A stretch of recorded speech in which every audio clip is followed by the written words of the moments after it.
যে দেশে বোমা পড়ে সেই দেশ প্রথমে ধোঁয়া দেখে, পরে লাশ গোনে, তারপর হিসাব করে কোন জিনিসটা কুড়িয়ে নিয়ে নিজের কাজে লাগানো যায়। ইরান এখন ঠিক সেই তৃতীয় পর্যায়ে পৌঁছেছে। মার্কিন আর ইসরায়েলি বোমা তেহরানের আকাশে গর্জন করেছে, মাটি কেঁপেছে, স্থাপনা ভেঙেছে, মানুষ মরেছে।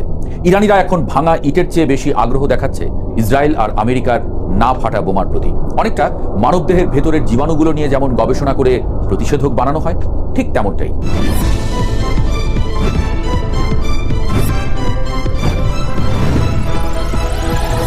ইরানের রাষ্ট্রায়ত্ত সম্প্রচার মাধ্যম প্রেস টিভি 26শে এপ্রিল বেশ গর্বের সঙ্গে ঘোষণা করল, বিপ্লবী গার্ড বাহিনী হরমুজগান প্রদেশে 15টি ভারী মার্কিন ক্ষেপণাস্ত্র সফলভাবে নিষ্ক্রিয় করেছে।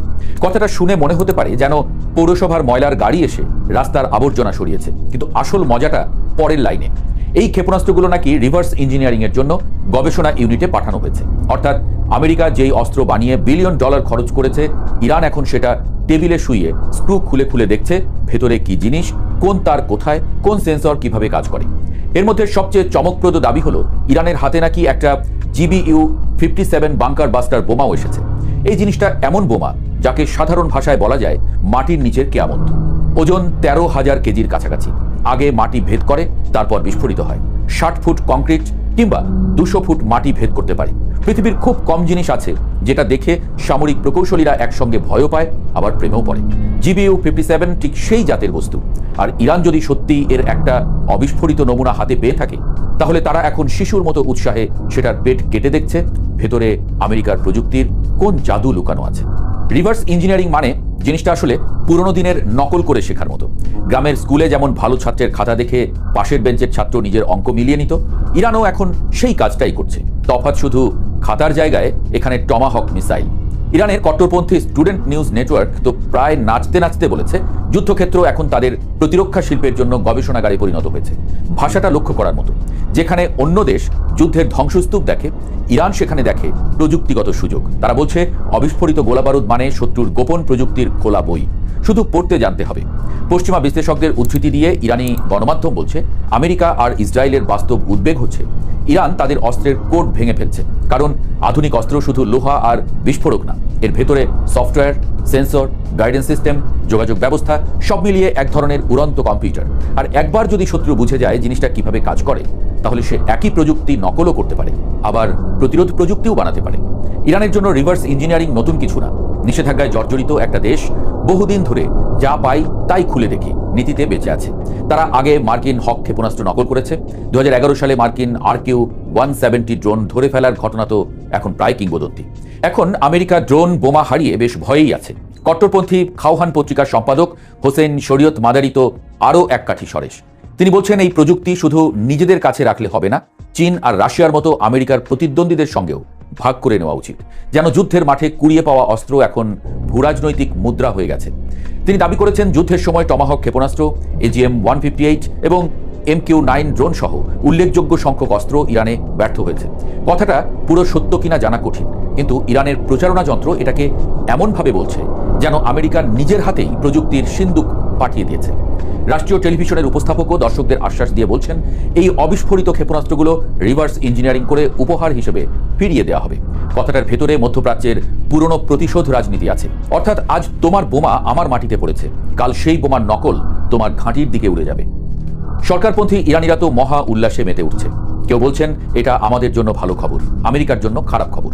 কেউ আবার ভবিষ্যৎবাণী করছে এই অস্ত্রগুলোর শিগগিরই ব্যাপক উৎপাদন শুরু হবে। মধ্যপ্রাচ্যে মানুষ কখনো কখনো ফুটবল ম্যাচের মতো যুদ্ধ নিয়েও আবেগ দেখায়। গোল হলে যেমন গ্যালারি চিৎকার করে ওঠে, তেমনি শত্রুর ক্ষেপণাস্ত্র কুড়িয়ে পেলেও অনেকে উল্লাস করে। তেহরান সিটি কর্পোরেশনের কর্মকর্তা এহসান খারামিদ এটাকে শুধু সামরিক ঘটনা না বলে বুদ্ধিবৃত্তিক যুদ্ধের সূচনা বলেছেন। কারণ আধুনিক যুদ্ধে যে শুধু সৈন্য মরে তা না, প্রযুক্তিও লুট হয়। একটা না ফাটা ক্ষেপণাস্ত্র অনেক সময় গোয়েন্দা তথ্যের খনি। মধ্যপ্রাচ্যের বিশ্লেষক এহসান তাকদাসি আবার বলেছেন, এই পরিস্থিতিতে আমেরিকাকে নতুন অস্ত্রের পেছনে বিলিয়ন বিলিয়ন ডলার খরচ করতে হতে পারে। কারণ একবার প্রযুক্তি ফাঁস হলে পুরনো সিস্টেম আর আগের মতো নিরাপদ থাকে না। এইদিকে মার্কিন প্রশাসনের উদ্বেগ অন্য জায়গায়। তারা বিশ্বাস করে ইরান দ্রুত তাদের ড্রোন আর ক্ষেপণাস্ত্র সক্ষমতা আগের অবস্থায় ফিরিয়ে নিতে চাইছে। যুদ্ধবিরতির ফাঁকে তেহরান ভূগর্ভে লুকিয়ে রাখা মিসাইল, ধ্বংসস্তূপের নিচে চাপা পড়া লঞ্চার আর গোলাবারুদ উদ্ধারে জোর দিয়েছে। যেন যুদ্ধ থেমেছে, কিন্তু গ্যারেজে মেকানিকের কাজ বন্ধ হয়নি।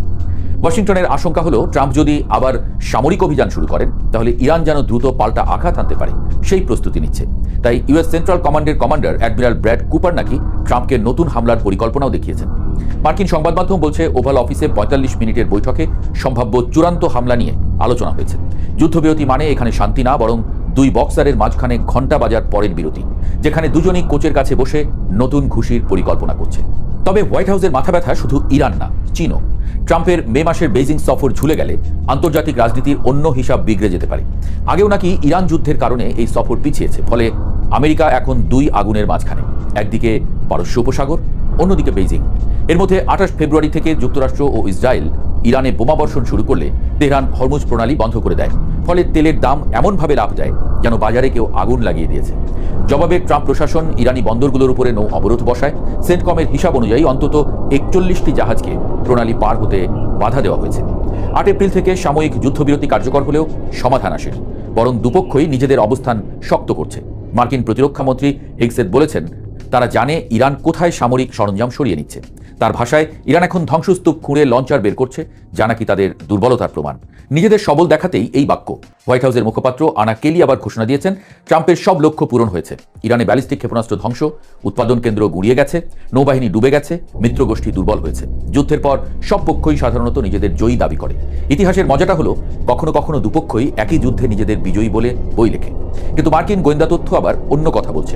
এনবিসির প্রতিবেদনে বলা হয়েছে ইরানের এখনও অনেক ব্যালিস্টিক ক্ষেপণাস্ত্র আছে, বিমান বাহিনীর অর্ধেকের বেশি যুদ্ধ বিমান টিকে আছে, আইআরজিসির অর্ধেকের বেশি নৌ সরঞ্জামও অক্ষত। অর্থাৎ বাইরে থেকে যে দেশকে ভাঙা মনে হচ্ছে, ভেতরে তার বিষ দাঁত আছে। বিশেষজ্ঞরা বলছেন ইরান সম্ভবত ভুয়া লক্ষ্যবস্তু ব্যবহার করেছে, আবার অনেক মিসাইল দেশের বিভিন্ন জায়গায় সরিয়ে ফেলেছে।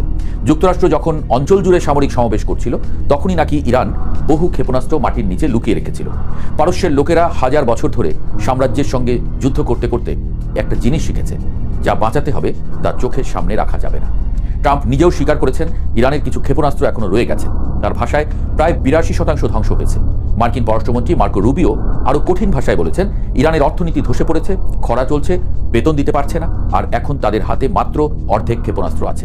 তিনি দাবি করেছেন ইরানের আর নৌবাহিনী বা বিমান বাহিনীও কার্যত নেই, মানে যতভাবে নিজের দেশ এবং বিশ্বের কাছে ইরানকে ছোট দেখানো যায় আর কি।